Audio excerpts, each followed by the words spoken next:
Crunch. Not only is it a systemic labor issue plaguing the games industry, it's also a popular and particularly delicious brand of candy bar. Welcome to Triple Click, where we bring the games to you. This week we're answering your burning questions about when we think it's okay to use a video game guide and what a world without development crunch might look like. Those burning questions, as well as one more thing coming up, so stick around. I'm Kirk Hamilton. I'm Jason Schreier. And I'm Maddie Myers. And hello, here we are making Triple Click yet again. Hey. It's nice to see both of you. Good to see you, beautiful people. Yes, such beautiful people on a beautiful May day. So before we get started, a couple things up front as usual. First of all, people have written in to ask sort of about supporting the show. Since we're not like a Patreon podcast, and I think people sort of understand supporting a show in the context of Patreon. We're listener supported, but it's a little bit different. So I thought I'd just run through a couple of things up front like that. So to support us making this show, you go to MaximumFun.org/join, and then you become a member of Maximum Fun, which is the network that we're a part of. When you become a member of Maximum Fun, you get you can like join at a bunch of different tiers, but if you join even at the lowest tier, you get access to bonus episodes from every Maximum Fun show, including Triple Click, which we're going to be doing a lot of those, like one a month. Thereabouts. And you also get like cool other stuff at higher tiers, Maximum Fun stuff. There's a lot you can get. If you go to that website, MaximumFun.org/join, you will see all of that. So that when you do that, you can choose Triple Click as one of your shows that you listen to. And that's kind of how you pick us to support us. And then some percentage of your money that you're giving to Maximum Fun goes to us then. So that's how that works. However, the other thing you can do, of course, is to spread the word. People have been spreading the word. It's been wonderful. We've seen people writing in to tell us that they're telling their friends about the show or that they're converting people to be listeners, which is really nice. We've seen some cool social media sharing going on as well, which has been cool. Yeah, we just got a nice email. Shout out to Nate, who just sent in a nice email saying congrats on the new show. He's thankful that we're podcasting together. And so far, he's convinced 2 friends to follow the podcast. And yes, now this is what we need, people. Superhuman hero. I love it. Each listener tells 2 of their friends, and they tell 2 of their friends, and they tell 2 of their friends. Yeah, because it's triple click. So each of you has to convert 2 more people to be triple click super fans. And then we have these knives, and we're going to send them to you, and you buy them from us. And that is definitely not what we're doing. That is not accurate. However, as Jason mentioned, you can also reach out to us. We love getting listener emails. You can email us at tripleclick@maximumfun.org. You can also find us on Twitter at tripleclickpod. We love to hear from you. And actually, we're going to be hearing from some of you on this episode. So those are kind of the main vital things to get out of the way up front. Yeah, so real quick, also an announcement that I think a lot of you will appreciate. So as Kirk mentioned, we have these bonus episodes. I think we're going to wind up calling them Beans Casts, but we'll see. We'll discuss. Essentially, they're spoiler casts that we're going to be doing about once a month. And the first one, as we've mentioned a couple times, is going to be on Final Fantasy VII, the remake. But we've gotten some feedback from folks who feel like it was a little bit unfair because we've been talking about this for weeks now, including on the old show about how we're going to do a spoiler cast about Final Fantasy VII Remake, et cetera, et cetera. And so people felt like it was a little unfair to lock it behind a paywall, only make it available to subscribers. So here's what we're going to do. For this episode only, because we've gotten that feedback and we want to make it right to all of you fine folks, we're going to release the episode to subscribers in late May, and then 2 weeks after it goes out to subscribers, we're going to give it to everyone for free. So this is only going to be the case for this one episode. Future Beans Cast, spoiler cast will be subscriber only. They're kind of like a little bonus, a reward for people who help make the show possible. But Final Fantasy VII Remake we'll put on the main feed for free, and early to mid-June. So look forward to that. Yep. Maddie, I hear you have some news. I have an announcement, which is that I have a job.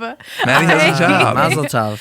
Thank you. I am senior games editor at Polygon.com because I've just decided to do an elaborate form of A/B testing on every video game publication. You know, you work at Kotaku. Why not try Polygon out? See how those guys do it. Does that mean you edit senior games? Yes. Only games for seniors. That's right. I just wanted to check out the games that my parents are into these days, which is mostly Dance Dance Revolution, from what I understand. So I'm going to be reviewing that over and over again. Well, that is very exciting. Congratulations, Maddie. And Thank you. Yes, now we have a Bloomberg reporter, we have a Polygon editor, and we have a saxophonist. Saxophone player. That's really quite a trio here on Triple Click. All right, so let's get into our main segment for this episode. This is going to be a segment that we are going to call Burning Questions. Pow pow! The questions are on fire. They're burning. And these are your burning questions. They're so too hot to handle.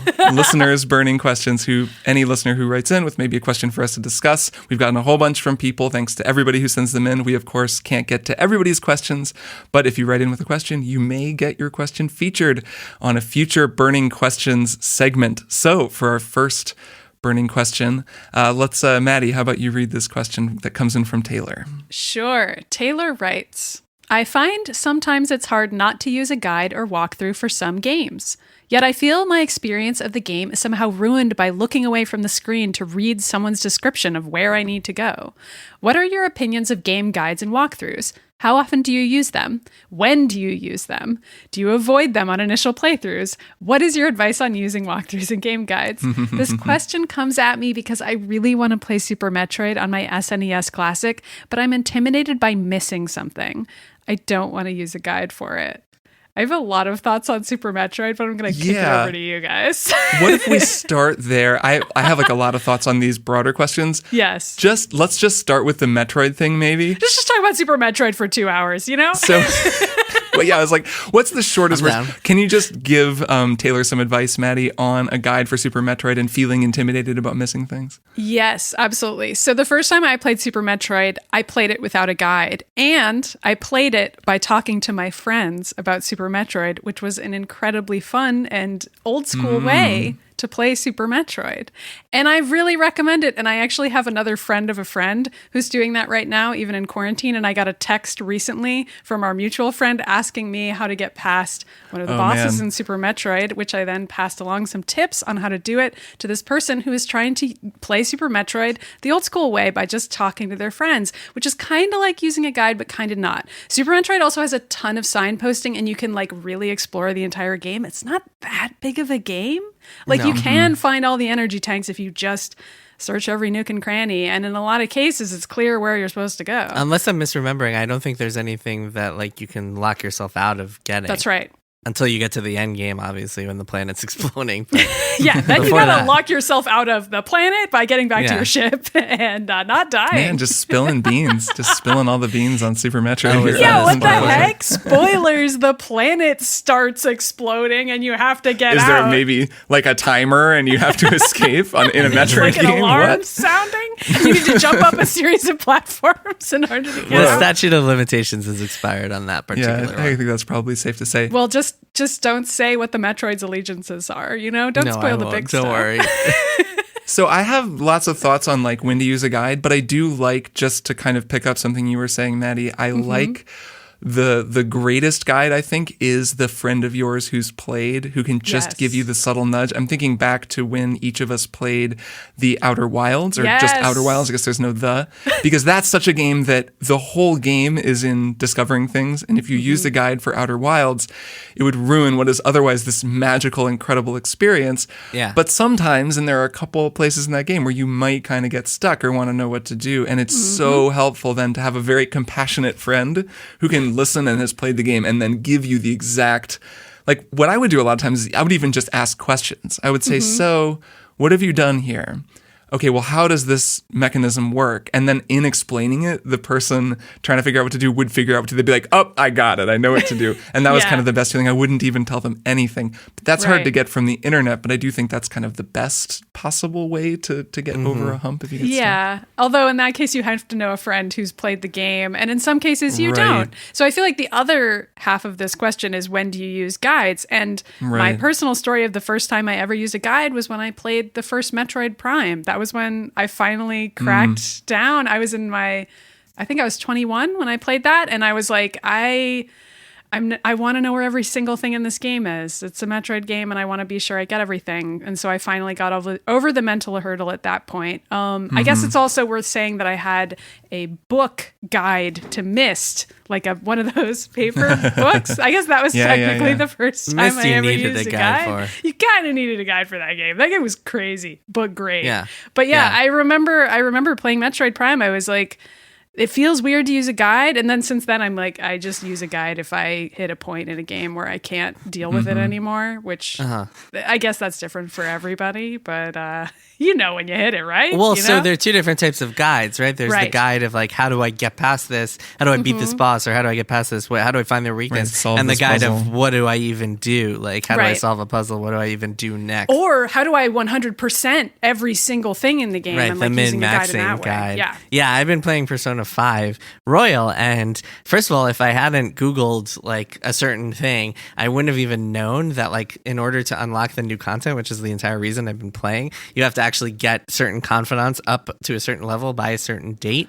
And the game kind of signposts this and tells you like, oh, this guy's leaving soon, so you better do this. And it also happens to be the 3 new confidants that you have to get, so it makes sense. But I had no idea that there is, and I could have fucked myself over and like not gotten the entire new semester or new palace, which would have really man. sucked because that's why I was playing the game.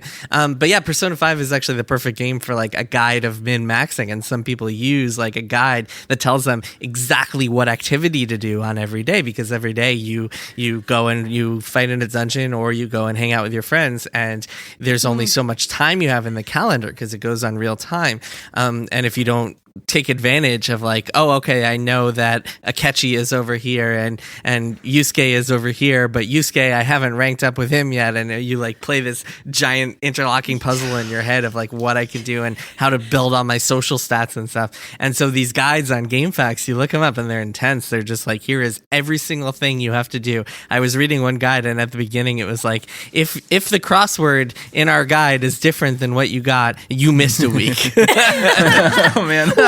Well, but does it take you out of the game if you have to check a guide that often? And like, how often are you I checking never it? would do that. No, I'm not doing that. I was just looking through it just because I was Just trying funny. to figure out what I had to do to make sure I would get the new stuff. And so I was like, Right. okay, which days can I go see this confidant and make sure that I actually get them? But I wound up being fine. But no, Persona 5, if you're just following a guide, what's the point of even playing? Because the whole point of the game is to like make those decisions on your own of like, okay. I mean, that's your take, right? But I'm sure there are I guess people so. who do find something out of the game by playing it with a guide. Like, even though I'm with you on, especially on a game that can be as rigidly structured as Persona. Well, so by guide, I don't mean I mean the min-maxing guide. Like I mean following the instructions of what to do every single day, not just Yeah. following a guide like for fun or for hints or stuff. No, right. Yeah. It really changes the nature of the experience at the very least. I feel like, I guess there are a number of different kinds of guides, which might be an interesting thing to talk about.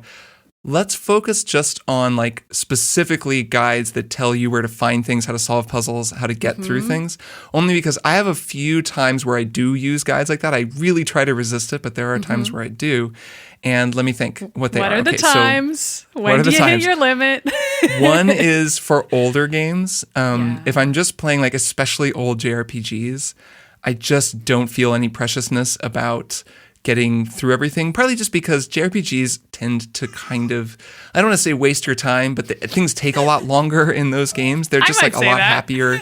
Sure, you could say they waste your A time. lot of them waste your time. You just spend a lot of time like listening to repeating dialogue and going places and then doing a thing and going through a really kind of onerous menu that makes you drop off one item and then you need to do that 50 times. No And respect for games that waste your time. No. And so, and older games just kind of were more like that. So when I'm playing through, like, if I'm playing through Final Fantasy VI, I'm sure I'll use guides to get some of it, like, not for the main story, but to get through side stuff or to not miss things. Well, a So I'll game use like them that in- also has all this esoteric stuff that you can miss easily. And Right. like at one point early in the game, you have to say no to a character 3 times when they ask for your help in order to get a better item than you would if you said yes immediately. Wow, very biblical. That is kind of biblical, isn't it? Yeah. I'll sometimes, that's another version is, I guess this is sort of similar, but at the fringes of the game, I'm fine to use a guide. Like if there's just some really weird hidden thing that requires you to Or like go. a weird side quest or something. Yeah. I'm thinking of like, there was a, Horizon Zero Dawn, there's this really good armor you get in that game, and you have to pick up these little things at various points throughout the story. And I'm not sure if you can miss any or not, but I really wanted to make sure I wasn't. And there are actually guides now that are written online to this end that'll just say, here's the big picture. There's one thing that you don't want to miss, and it's in chapter 5, and that's the missable one. So just be sure you grab this thing in chapter 5 when you walk past it. Otherwise, you can kind of go at your leisure, and now we'll tell you exactly where all the things are, which is nice. Like, guides have gotten a lot more considerate of the different types of advice people want, which is like a nice reflection of how we play games, I think. Yeah, well, guides are where all the money is in games journalism. Well, they've gotten better at them, though. It's nice to see them get better. Not real money, but that's where all the traffic is, I should say. Yeah. Right. But I mean, I think a lot of them are written now so that you can also just search for the specific problem that you're having. Sure. And they're written with the assumption that you'll have a set of those problems because the person who played the game to write the guides probably also ran into those issues and took a bunch of screenshots while it was happening so that they could tell you. And then you just do the old Control F on the page and be like, well, where is this stupid key? And then you find that one sentence and that one screenshot that shows you where it is. And then you can just close that window and go back to playing the game. That is my ideal situation with a guide. I don't like having to follow a guide to the letter every single time. I really just prefer to use them for that one instance where I've looked everywhere. I just can't, I'm just not seeing whatever signpost I'm supposed to see. And clearly it's somewhere and I'm just missing it. That is the circumstance in which I will use a guide. And that's about it. Can I say also that I want to just throw my support behind written guides on the internet. I don't want them to all become video guides. Because like there are totally times where the thing, like in Destiny, sometimes it would be like you have to jump up a weird wall to get to a thing where I would watch the video because it was just easier. But when I'd find, especially the guides where they draw the little arrows on and they say, there's the thing. I'm like, this is what I want. I want to look on my phone. I don't want to stop and watch a video and like fast forward around to find it. I want to just find the thing in an article. So hopefully those never go away. So the other couple times that I will use a guide. One is if I'm just tired of the game. There was actually like I'm in a place in Final Fantasy VII Remake where I'm sort of like doing all these side quests in chapter 14, and I kind of just looked at some of them to see what the heck they were and what they even paid out in, because I was like, I just want to get going. Like I want to get the story going, and it just feels like you're good to skip those. Don't worry. I mean, you can skip them. Yeah, that was the main thing. Is that then Jason, you were kind of like, it's not a huge deal. Like I did some of them, it seems fine. So that's one. I did all of them, and it's fine. You don't need to do them all. Right. Okay, that's good to know. So, and then the last one is, and this is a little different. I use guides when I play horror games, especially like Resident Evil games, pretty liberally, actually. In Resident Evil 2 Remake, I spoke about this on Split Screen, but I used not only a guide, I would always look at stuff online like, when's Mr. X going to turn up? Because I didn't want to turn him off. I don't want to mod him out of the game or change the game. But you want to be emotionally prepared. Yeah, so and like there are just... And there are times where you'll trigger him at a really inopportune time, and then you have to deal with all this stuff. And I know that's like the magic of the game, and some people love that, but it stresses me the F out, and I don't love it. So I did use guides for that. And it gets me more into a relaxed headspace with horror games, which can kind of ratchet up the stress to where I'm not having fun. So I do find that guides can be useful for that too. So I want to talk about another angle entirely, which is the idea of reading guides for pleasure. So when I was a kid, and I'm sure some people out there have the same experience. I'm so glad you're saying this because I did the same thing. But so when I was a kid, I used to get those beautiful Prima Brady game strategy guides, and they were usually for like these big JRPGs that I would play on the PlayStation 1 or like Super Nintendo or something like that. And I would get home from school, and like at dinner, I would always have a book in front of me. Sometimes it would be a real book, but then sometimes I would be like, you know what, I'm just going to read this strategy guide. So like a lot of games. Well, so first of all, I had strategy guides not just for games that I actually had and played, but also, sorry about the baby crying, but also for games that I didn't even own, like just vicariously experiencing them through the strategy guides. That was what I did. Is I wasn't allowed to have game consoles growing up, and I remember so you just got the console strategy guide. I would read the guides. We would have like this. I don't remember where this was. I think it was like the Scholastic Book Fair. Yep. Sometimes you could get walkthrough books, like those would be among the books they sold. And I remember getting one. It was just like a bunch of Nintendo games, because the walkthroughs for those games were just a few pages long because the games just weren't that complicated. And I remember it was the Teenage Mutant Ninja Turtles NES game. And I didn't have a Nintendo, and I couldn't play the game, but I really wanted to. And I remember just reading along, and I read the whole thing, and it was kind of like, it was a little like a proto Let's Play. Do you remember those Let's Plays that weren't videos but were blog posts where people would post screenshots? They're still around. They're still on Something Awful, yeah. Yeah, Sure, there's actually those Let's Play archive. You can find them and read them. I've read a few of those. It was a little like that, but it was a tips post or a walkthrough. But it was the same feeling of I can't play this game. I can now, I'm just I gonna can watch this, or I can read this well, thing so the about it. awesome thing was like if I couldn't finish or didn't feel like finishing a game, the second reason that I would read them was just to like get understand the rest of like what was going to happen. And sometimes they were very like the quality disparity was big. Everyone knows or a lot of people know the Final Fantasy IX infamous guide that just said like check playonline.com on every single page. You wrote like an article that about that, right? Yeah, but that was funny. But some of them would like go in depth on the story, while others would just like not mention story points at all. But there's something very sad about the fact that like future generations won't get this because strategy guides in print are so rare these days, and those They'll get other just, things like, though, right? They'll get YouTube videos. I don't know. No, I know, but still, it's not quite the same. Yeah, instead they just get Twitch streamers that they get to have a parasocial relationship with for hours and hours and hours. They're really missing out though on those strategy guides. You get home and it's like 4:30, 5 o'clock. You're like eating dinner, and instead of flipping a strategy guide, you're staring on Twitch at Twitch on your phone. That's kind of The kids today, they just Kids these days. Do I sound like an old man? Well, it's fine. We all do. So one of Taylor's questions was, do you avoid walkthroughs on an initial playthrough? And that I do. And here's a thought related to kind of Souls-style games. Yeah. And that is that I do avoid walkthroughs for a lot of those games for like how to get through different areas of them. But then there always comes a point, especially in From Software games, where there's something that you need to do, usually to get to, a huge castle area with a special dragon boss and all this cool stuff that you could literally just miss if you didn't know about this. And you have to go do an emote. I'm thinking of Dark Souls 3 specifically. You have to It's the most obscure shit, right? You like do an emote next to a, I don't remember. Like you have to match some statue's emote, and then a dragon comes and carries you away to this place. And it's like, if you don't know to do that, you're never going to know to do that. You pick it up from maybe some little subtle clues. If you really know these games and know what to do, maybe you'll find it. On stuff like that, I'm happy to look at a guide for Bloodborne. Yeah, I use one for Bloodborne. For getting the true ending, where you have to like get these whatever kin pieces or whatever. I mean, if you want the quote unquote true ending of any game, you're going to have to use a guide. Like the whole concept of a true ending is like, okay, you're just going to look it up. Yeah, especially when there's like things you can miss and you need to get onto a certain track pretty early. And even looking at a guide too late, it'll at least tell you, okay, you blew it. You're not going to make this happen. So you can kind of just skip out. Yeah, I feel like guides are really normalized for dating sims as well for that reason, because like any type of, just for the one true ending reason, but also like you want to see every ending, you're going to have to know which arcane dialogue choices to choose. Right. And the only way you could know that is either your own trial and error or a guide. And I feel like it's pretty socially normalized to use them in that genre, at least. A couple other guide thoughts. One is there can be too many guides. I struggle with build guides like a lot. I don't know if either of you do, but when I'm playing a new, especially like a FromSoft game, something that's going to be very demanding. When I was playing, what's the game called? Dragon's Dogma. There are so many build guides for that weird game because there are all these specific builds. This is, build is what your stats are and the things that you're going to use, and you want to build toward a certain loadout that you're going to get maybe 5 hours into the game, and you could never know this stuff unless you've played it a bunch of times, which some people do, and then they write guides.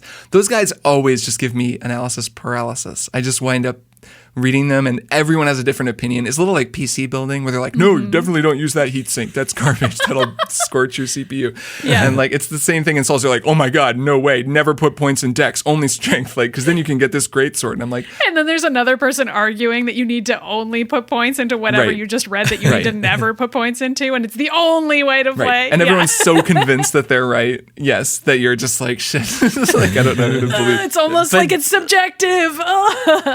And it tends to be, there'll just be someone who'll be like, it doesn't matter. Like, just get a sword. I just and like, read until I get to that comment, and I'm like, that's right. And then I close the tab. Yes, I definitely follow that person as well. Have you guys ever gotten a print strategy guide that then turned out to be completely obsolete because the game changed so much? I was thinking about Diablo 3 and how I interviewed a prolific strategy guide author not too long ago and read his memoir and stuff, which is good actually. But he was talking to me about Diablo 3 because he wrote this guide and then it became useless because literally everything in the game changed so much. I guess that's another reason that print guides just can't work with modern games. No, because it'll tell you all these stats and bugs and stuff, and everything just gets patched out. that even happens online. I'll read, tips from Monster Hunter or something, and they'll be trying to say in the post, oh, this is the 1.4 version, but it's like, it's been a year. I'm looking, sometimes the tip is from 2013. I mean, this goes beyond games, right? You'll be like, how do I turn off this stupid thing in Mac OS? And you'll find a post from 2015, and it's like, go to this menu and select this option that no longer exists for you. And so I think that's maybe broader than just games, but yeah, definitely a problem. All right, well, plenty more to say about guides, I'm sure. We would be happy to hear your thoughts on when you use a guide. Write in to tripleclick@maximumfun.org. Yes. We always want to hear from you. So let's do another question here, another burning question. Jason, why don't you read Vince's burning question? Sure. Vince says, imagine a world where crunch was no longer a thing. Perhaps the developers have unionized and all employees at all game studios were given a guaranteed schedule of 40 hours a week, no overtime. What do you think would be the consequences of this as it pertains to the quality and scale of games that are produced? I imagine that crunch has to happen right now because of pressure from investors to ship a game by X date. Should crunch culture be eliminated, I can't imagine that pressure would also go away, so a studio is given the same amount of time to produce a game, but they don't have the manpower to ship a game like The Last of Us 2 or Red Dead Redemption 2, and perhaps the budget doesn't allow them to double their staff to potentially double their work output. What would video games look like without crunch, and what would the entire video game landscape look like? Would games become shorter, more episodic in nature? Would these big budget games cease to exist, at least as we know them? This has led me in a very conflicted direction. Without being able to change the entire way the industry functions, not just crunch, but investor pressure, etc., is crunch necessary in order to be able to continue to be able to enjoy the games I love? What would life look like without God of War, The Last of Us, Red Dead 2, etc., as they are now or at all? Man, this is an interesting question. I have a lot of thoughts on this one. Yeah, I mean, I do too, but I'm interested in your thoughts, so why don't you start?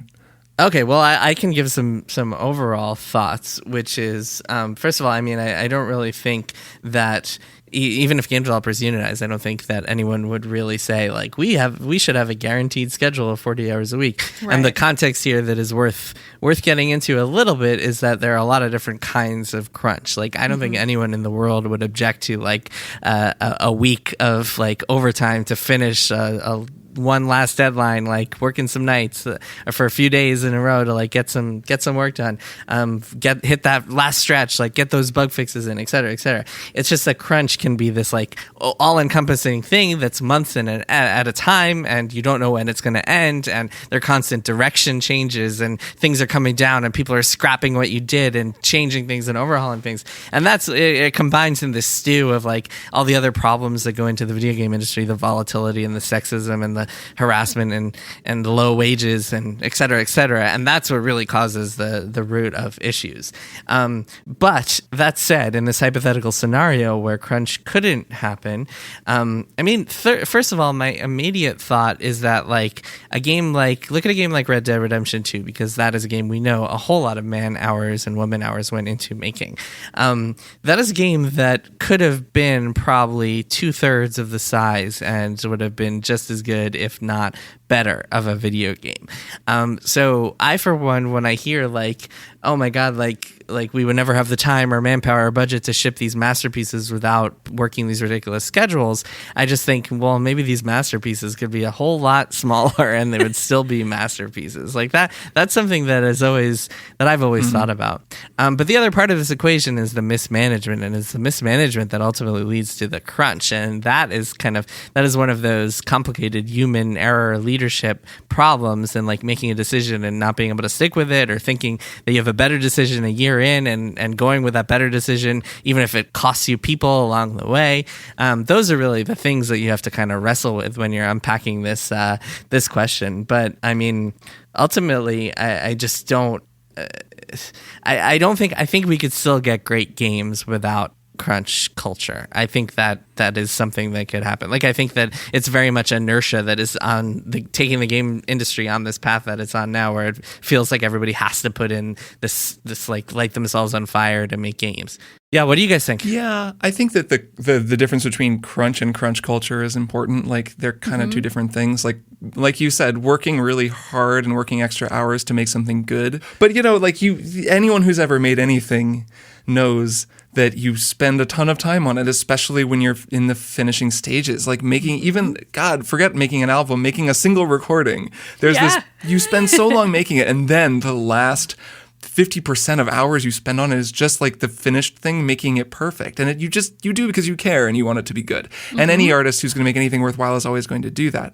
So making it a culture, like you said, Jason, of just like every month, we're just kind of always doing this, even when there's no deadlines. This is just what we do for the whole last year of development of this game. Like that's a cultural problem that it's just accepted that that's a norm of the games industry. And that is the kind of thing that could be pushed back against and changed, even though fundamentally it is always going to require a lot of work to make art. My thought is, I like the idea of a world where there's just some weird rule that this could never happen, but just like you cannot ever go over 40 hours a week. What'll you do? And I think I agree with you, Jason, that it's like, well, if that was somehow this like imposed hard limit, people would still find ways to make cool stuff. Like if people didn't let me spend however many extra hours like fine tuning the whatever of a song, it would still probably be fine, or I'd find a way to like make it work. Or those hours would be much more productive. And that's something that I've seen. Yeah. And there have been a lot of arguments in favor of like the 4-day work week, because if you felt more refreshed on those, if you were working 8 hours a day, 4 days a week, and you felt more refreshed in those hours, spent less time like checking Twitter in between projects or whatever. Well, there's that, but I also feel like a lot of creative people, and I include myself here, work in fits and starts. Like I'll have a day where I want to work like 12 hours straight because I'm like really feeling it. Either I'm just like working on a story or a song or whatever, and I'm like really in that zone. And then I'll have a day where I'm like, it's not in me today. But if you're working in a place where you're expected to work overtime every single day and you just have to be at your desk forcing yourself to work, or at least have the appearance of working, which those are the crunch stories that I read that make me feel really sad. It's like the people who are in an office where they just have to be there for 12, 16 hours a day, whatever absurd number of hours is. Come in Saturday because the Housers are coming to town. Right, because you just have to look like you're working and you're not even actually getting anything productive done. Like that to me is what crunch culture really is and why it's terrible. It's not, I was really excited about this. I just wanted to keep working for 12 hours and like tomorrow I'm going to work for 2, or I'm not going to work for any hours because I will have already like done my awesome day. And that is okay to encourage to me. And I feel like when I talk to indie developers, a lot of times they'll talk about having a studio plan that has something like that, or trying to normalize stuff like that, because like the discussion of crunch has obviously trickled down into indie studios and the way that they talk about their projects. And that's really cool to me. Like, I'm glad that it's something that people are talking about now and being like, yeah, we have a more flexible work schedule now, and we do not force our reports to work on Saturdays. But if they're really excited about something and they want to work on a Saturday, we'll let them have it, but then they don't get to come in on Monday or whatever. So that, I think, ties in with like the sort of costs and incentives part of this, which like the impossible world where everybody is locked into 40 hours a week. Okay, that's like an interesting hypothetical. Yeah. But there is this world where if people were compensated, like if it weren't mandatory overtime, if you were going to work overtime, you get paid overtime. You're like, the people in charge now have a much stronger negative incentive to allow things to spill out to where people are working tons of overtime every week. Right now, the incentive for management to not let people crunch is basically, well, we don't want a culture of it. We don't want there to be a Kotaku or I guess a Bloomberg article about it. And we don't want to lose people over the long term, which is like a pretty tough incentive, that last one. It's like, yeah, that's a problem. And you can see it if you really look, but it's easy to not look and not see it and just be like, I don't know, it's fine. And there's always another 21-year-old who's willing to work like absurd hours for 3 years before they get burned out. So you can then kind of tell yourself, well, we're just filling the chairs and so it's fine. Yeah. But like if you're actually, it's costing your bottom line, it's getting really much more expensive. You have, it's just kind of a stronger incentive away from allowing that. And that seems like an actual, like a way toward this, like a version of what Vince is talking about, which is that overtime is allowed and possible if you need it. And if you're in like a real place where you're like, we're so close, let's like make it perfect. But there's a strong incentive to only do that sporadically because it's very expensive or for whatever other reason. Yeah, I mean, the problem is it's not that expensive in the grand scheme of things. Like typically what happens is at a game studio, you're either on salary or you're hourly. And typically the people who are on hourly are also on contract. And both of those types of workers are expected to crunch. In fact, I've heard from some Rockstar folks back in the day that, and more recently, that like sometimes they wouldn't want to be promoted to full-time positions because they were making more while crunching hourly. And then I heard from some people who were like, oh man, now that Red Dead 2 is out, we're not crunching anymore. I can't make a living anymore. I have to go somewhere else. So it was definitely the case. Like it's definitely the case all around that people are getting paid for their overtime if they're hourly workers. Right. But the fact that the system revolves around that is pretty messed up. Right. Usually a sign of a system that needs reform. Well, part of the problem is that wages are so low in the video game industry, and that's got to be so infuriating if you're like at Infinity Ward or Treyarch, you're working on the new Call of Duty game, and you're making $20 an hour, and you're seeing that Bobby Kotick is taking millions from you, and the work you're doing. And that kind of gets at a thing with this question too, is that it's hard to look at crunch as an isolated thing. Like anytime, as The Wire has taught us, anytime you look at one aspect of a system, you then realize that it's just one thing of a huge interlocking system, that then that system itself is part of another like macro system of systems that all... Yeah, capitalism. Yeah, so like you start talking about crunch, soon you have to start talking about wages, you're talking about labor, you're talking about unionization, you're also talking about representation and reform and all these different things. And like, so it's hard to imagine the way games are funded, and maybe there are problems with that, and like how they're sold and what we consider to be sellable in a game and so on and so forth. So I guess that is kind of a form of an answer for Vince, is that a world without crunch is a very significantly different world along a lot of different axes. And so to imagine a world without crunch requires a big imagination. You have to think of all these different things, but it's sort of a cool exercise. So part of this equation is that a lot of the times when there's like a huge crunch problem at a studio or on a game project, it's because of the cycle of like the stops and fits of game development. And like, so I wrote about this in my new book coming out next year. But there's a certain, I won't say who, but there's a certain game developer that used to be around a few years ago, a very famous game developer,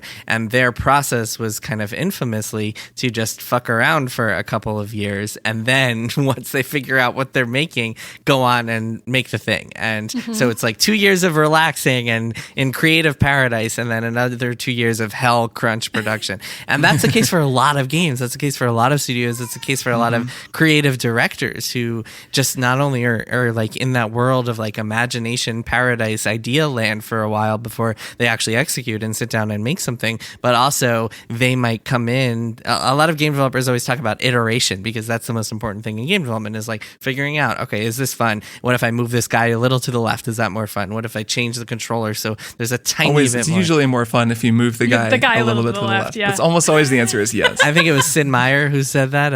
Always move the guy to the left. Just slightly, just That's a little bit. rule one of game development. Just a little bit Rule to number the one. left. Tighten up the graphics and move the guy to the left. Tighten them up, move them to the left. But yeah, the idea is iteration, and then on a grander scale, it's like if the creative director decides, you know what, actually this level isn't working, I have a different vision for that. You know what, seeing this on paper looked a lot more fun than actually seeing it in the build. There is so much, like, there's so many incidents of just people throwing things out and changing things, and it's all in the service of a better game, at least in theory. Like, we don't know for sure if what was thrown out might have been better, but in theory, it's like this is making a better game, but it's prioritizing the game over the people, because suddenly you're like making all these people who worked on this feel like shit because they just crunched for a month and now you're throwing out what they did. So that is one of the severe problems that like not only causes crunch but also makes that crunch feel all the more brutal, because you know that you just put 3 weeks of like not seeing your family into something, and that thing is no more. It's not even in the game anymore. I think crunch works as a topic because it winds up being a focal point for a discussion of the entire process of making video games. Like it's a flashpoint, and it's like something that a lot of people have a lot of feelings about, but it winds up being a broader conversation in a lot of different ways. So I guess that's one reason we keep talking about it, is because when you talk about crunch, really you're talking about everything, and then solving for crunch means solving for a lot of other bigger systemic issues. But Vince, hopefully that is a satisfying conversation and beginning of an answer to your question. I'm sure it's a question we'll be trying to answer for the foreseeable future on Triple Click. So that'll do it for this Burning Questions. As always, if you have a burning question for us, or just a regular question, like a room temperature question, feel free to write in to tripleclick@maximumfun.org. Let's take a break, and we will be back with one more thing.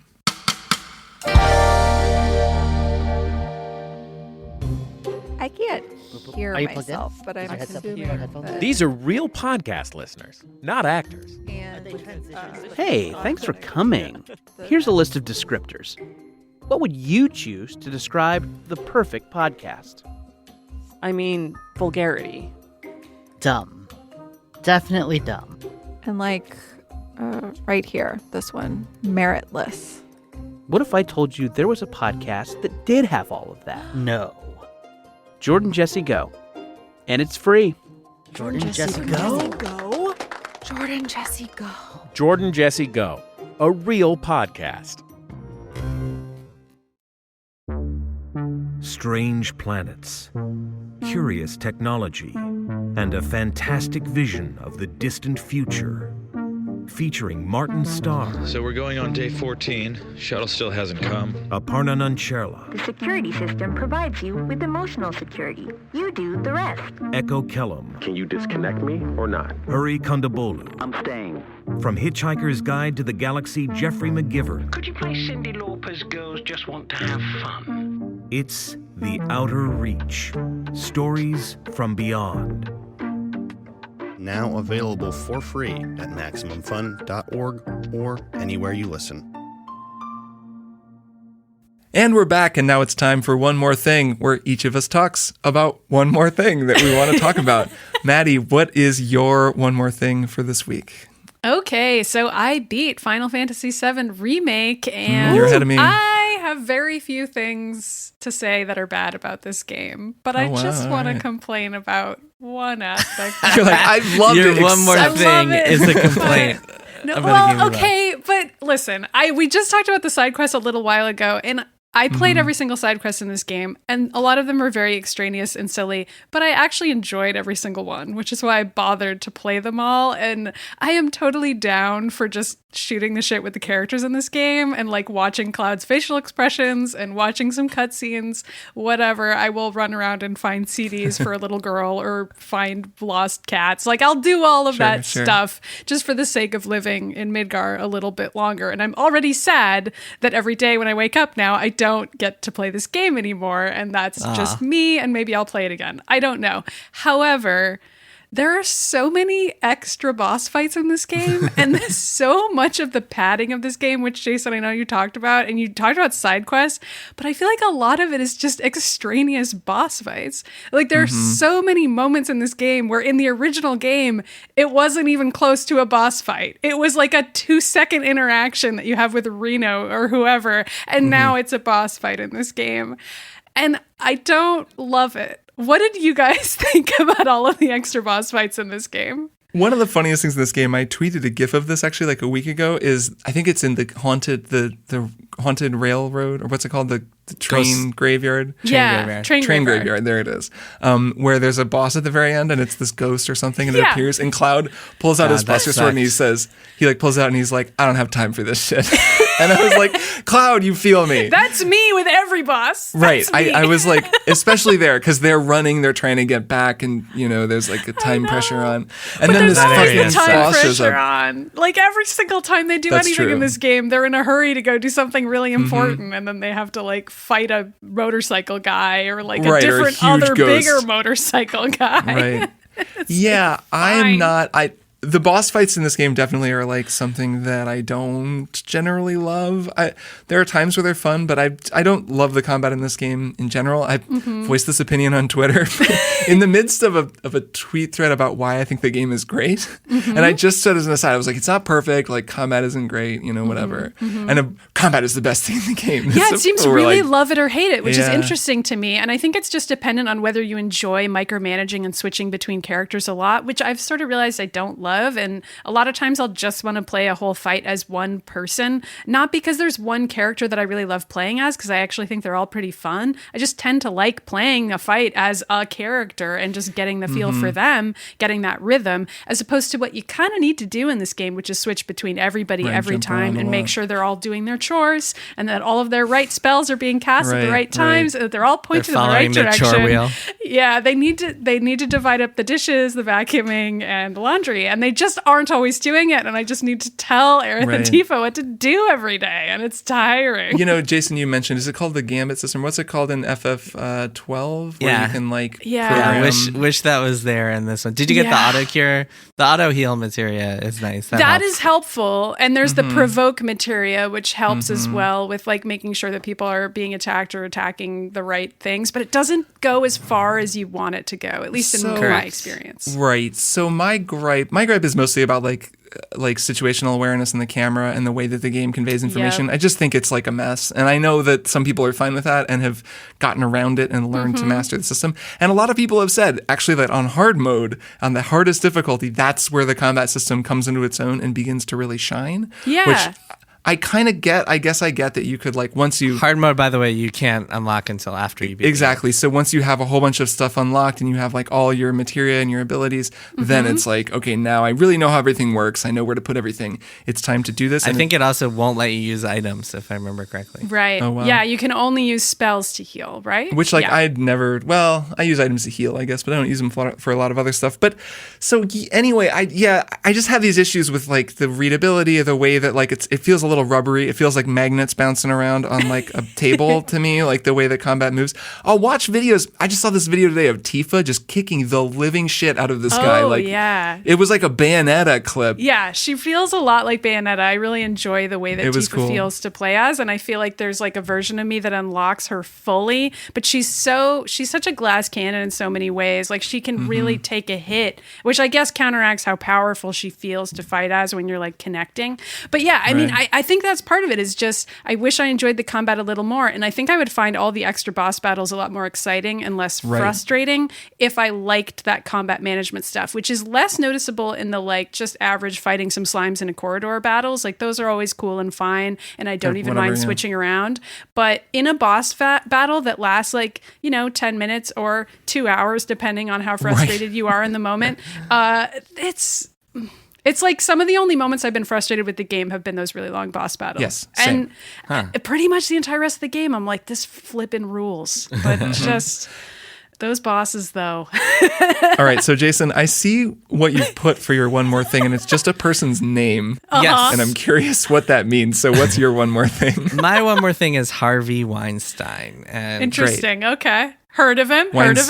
Steen. Is it Weinstein? It is. I always say Weinstein. I don't know why. Harvey Weinstein. So I have read, the reason I bring him up is because over the past few months and then more recently. So a few months ago, I read a book called Catch and Kill by Ronan Farrow about Harvey Weinstein. And then this week, I read a book called She Said about Harvey Weinstein. I want to read both of those books. So I'm curious what you think of them. So I wanted to bring them up because they're both really interesting books. So just to give you an overview. So these Ronan Farrow and then also Jodi Cantor and Megan Twohey were the writers of She Said. So Jodi Cantor and Megan Twohey were the people who broke the Harvey Weinstein story in the New York Times in October of 2017. And then about a week later, Ronan Farrow ran another big story in the New Yorker that had more details and just kind of expanded upon what the Times had reported. So Ronan Farrow's book, Catch and Kill, is written like a thriller. Like you can imagine the movie in your head as you're reading it. A lot of it is about his own personal interactions and his own paranoia that like people are following him, which turns out to be real and true because people were following him from those Black Cube people. Israeli spy organization called Black Cube. I think they're ex-Mossad or something like that.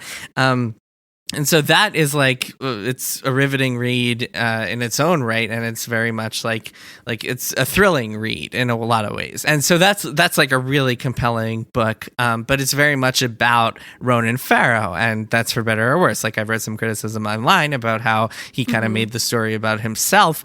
I'm not sure. I mean, I think that my perspective is kind of that he has the right to tell his own story just as much as anyone else does. But you could read this and certainly there's definitely stuff in there about the victims of Harvey Weinstein, and you see his interactions with them, but a lot of it is about him and his own personal thoughts. It's written in a very movie thriller-ish way, like in the protagonist's head, and you're getting the sense of his paranoia, and like he'll have all these section breaks that end with like, and then I turned around, there was no one behind me, like that sort of thing, right? Nice. He's a good writer too. So. She Said is a really interesting compliment to that, because She Said is this very like matter of fact, by the book reported piece that is like, here is what Megan and Jody, and the way, because it's co-written by both of them, they actually write it all from a third person perspective. So it'll be like, then Megan did this and then Jody did this, and it's very much like these two reporters going through the shoe leather, like boots on the ground reporting process of like, here is exactly what happened in this reporting process and how we found these people. And they share emails of like how they approach some of the subjects, some of the victims of Harvey Weinstein, and they talk about their personal interactions and like trying to convince them to go on the record. And obviously there's some of the same ground of like Harvey Weinstein contacting them and threatening them over the course of the story, but it's a lot more of like behind the scenes journalism than it is like the thriller approach of Ronan Farrow. So this is another interesting look. And then there's the one caveat here is that She Said only like 2/3 of the book is about Harvey Weinstein, and then for some reason they go into the Brett Kavanaugh story for the last third, and they weren't actually personally involved with that, so it's kind of weird and not really clear why it's in there. So kind of like a mar on the book, a blemish on the book. But the Harvey Weinstein stuff is really, really interesting. Cool. Yeah, I've heard Cantor and Tui, I think it was on the Daily, but I've heard them on a couple podcasts maybe talking about this. And the way they talk about the story is just cool because they're both clearly very good reporters, and hearing reporters talk about reporting is cool. And there's the story, I guess I don't want to spill the beans. There's a story about like a diner and a phone. Do you know what I'm talking about, Jason? And it's like the information, and it was wild. I was like, man, breaking the story was a wild and like intense process. I mean, basically one of their prospective sources like handed them a phone and then got up to use the bathroom. I'm going to go to the bathroom. I'm just going to leave this here. It was very much another like movie moment. There are a lot of movie moments. It was some spy shit. Yeah, that was great. So hearing them tell the story is pretty cool too, to like hear them talking about it was So the reason I bring this up, and this kind of relates to the Crunch conversation we had, is because the Ronan Farrow book was like entertaining and depressing and riveting and like all these things that you would expect. But She Said actually gave me a lot of thought and like left me with a real impression of, which is that they spend a lot of time talking not just about Harvey Weinstein, but about the people around him who enabled him and allowed him to be this monster at the Weinstein Company. And so it's like a lot of like, they go in depth on some of these orbiting figures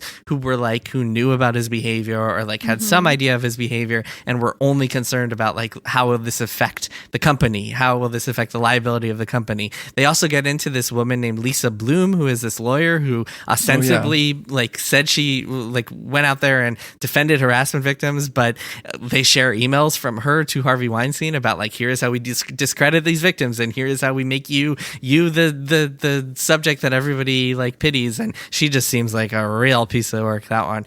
But it's just very clear that like, again, systems, right? It's all systems. It's like this one person, sure, he's a monster and awful, but nothing he did would have even been possible if not for all these people around him who were just like concerned with prioritizing profits and liability and the company's protection and saving their own asses and like not wanting to confront him and not wanting to bring anything up. And She Said also has one person who kind of reckons with that and like eventually does the right thing. But it really makes you think a lot about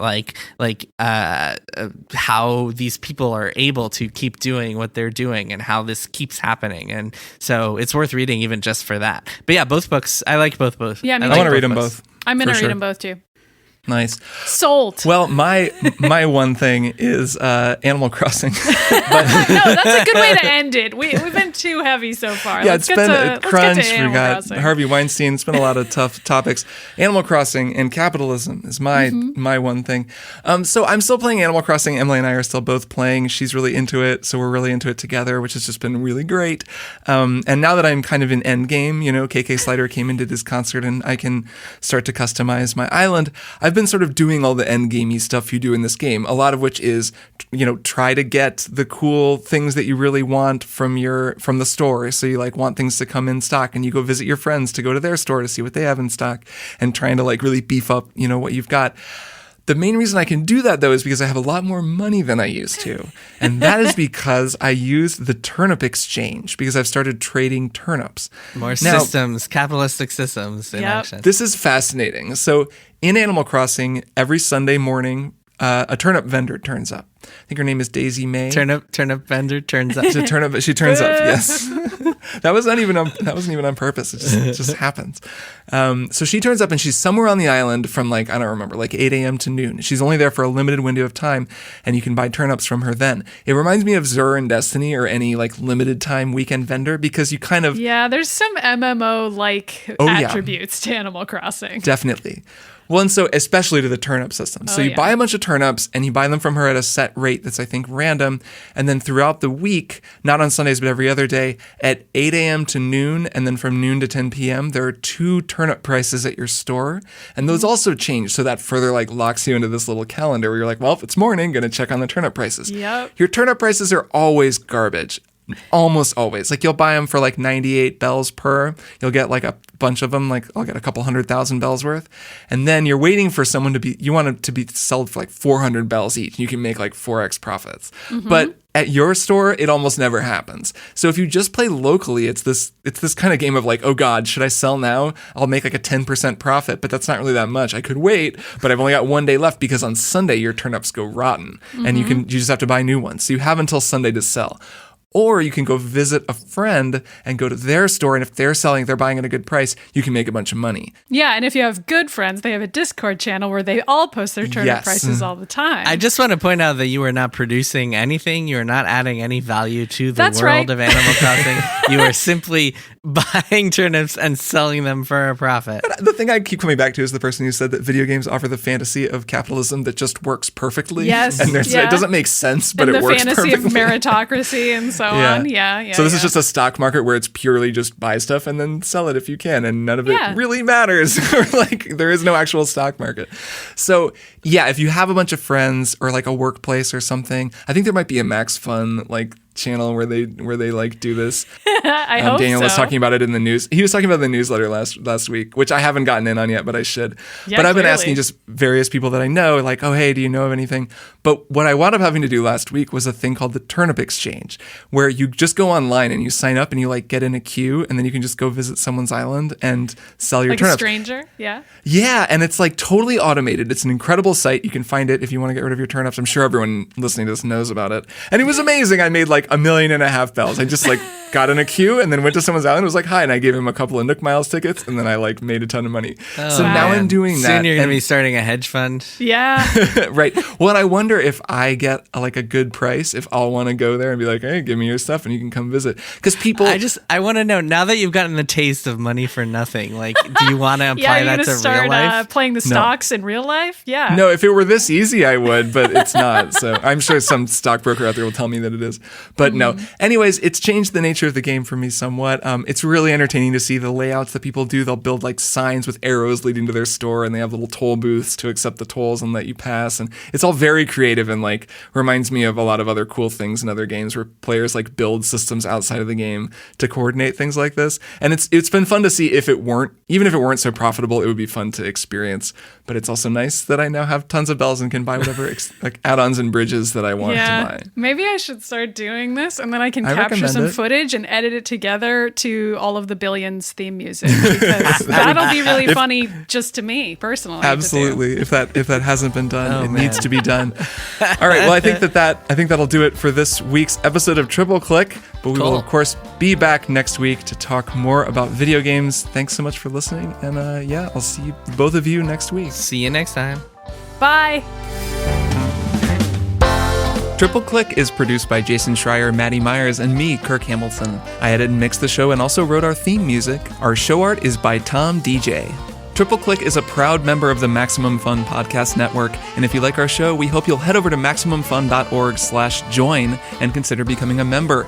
Doing so helps support us and gets you access to an exclusive Triple Click episode each month. Find us online at tripleclickpodcast.com, on Twitter at tripleclickpod, and send email to tripleclick@maximumfun.org. Thanks for listening. See you next time.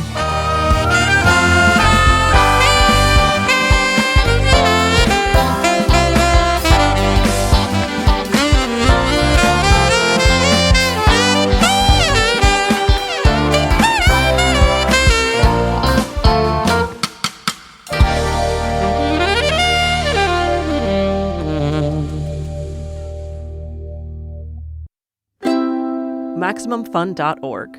Comedy and culture. Artist owned. Audience supported.